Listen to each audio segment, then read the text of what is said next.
This is a special edition, once again, of Bloomberg Markets to Close. I'm Caroline Hyde. I'm Romaine Boston. I'm Taylor Riggs. The band is back together, and we show you what is technically now a bear market. We hit it for a split second, 3837 we currently see on the S&P 500. We've just bounced a little bit off of that, but now we are back again. 3837 is your level. You are now 20% off of your recent highs, and this is, we see once again, the market worrying about what the Federal Reserve does in terms of inflation, and really this week, Romaine, it has all been about the retailers.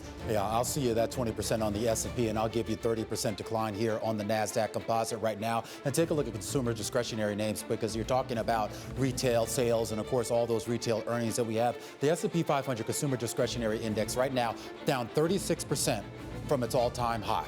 That exceeds the drawdown that we saw back in March of 2020. That exceeds the drawdown that we saw in the sell-off of 2016.